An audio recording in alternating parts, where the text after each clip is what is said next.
I'm always looking. I'm always up early, waiting for the sun to rise, looking around. I mean, it's all I do. Like my world is my art.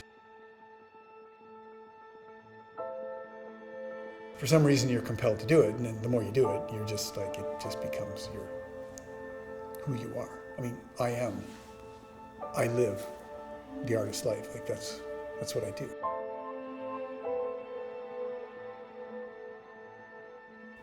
But I need freedom, and that's been, I think, the underlying theme in my life is freedom. As a child, I was just like, I gotta get outside. I gotta run. I gotta run. I ran right into a career. This is the first time I really had a theme. I've had titles for my shows, but they're always the hardest part. But this show, this theme, was a good one.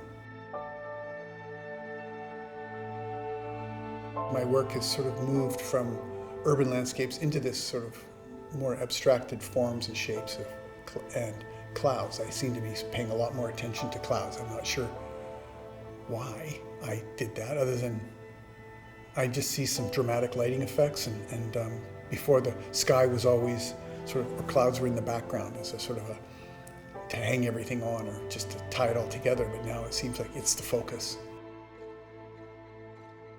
I see spectacular light shows, at sunset when I'm coming home after working in the studio. House sound is, that side of house sound is very much like a fjord. I've exaggerated that steepness in the vertical pieces and just that little sneaky, narrow thing that you have to get through in order to get past. I like to give the viewer a way out or a way through, whether it's through into the sky or down on the water. The whole idea of me trying to control the landscape, which is a joke, and then, trying to paint it and make sense of it, I think, is in front of me. Make it convincing that what I'm looking at, and I portrayed the slightly claustrophobic feeling of the mountains and the wide open prairies. I find the mountains beautiful, but it's slightly menacing. And the venue itself is spectacular. Treated it so well, lit it beautifully, and the floors are warm and the ceilings are more intimate and lower. All the pieces are strong. It was really a positive experience. I'm always looking for opportunities and seeing things. I use my camera. I use every tool available.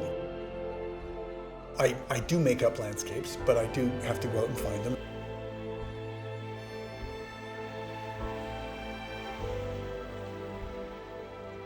I will take the image and I work at it on my iPad or with sketching. I get it to a point where with a lot of cropping, and then I'll get it to a size, and I'll order canvases, and then I will do an underpainting of the image. So it goes from a drawing with a pencil with a point to a brush where it loosens up a bit. And sponges and brushes and adding and subtracting and just getting the image to a point where I at least know where I'm going. And then it's just let that dry, and I'll maybe do 4 or 5 in a few hours. And then when I decide to start painting, I'll set up, I'll pick the one that I think is the one I want to get over with. Like sometimes there's paintings you want to just I gotta get this one. And I just have colors, and I grab, and I mix, and I grab, and then I think, and I'll put it on the canvas, and I'll look at it and go, yeah, okay, that's a good start. And I have to get it to a point where I'm happy with it.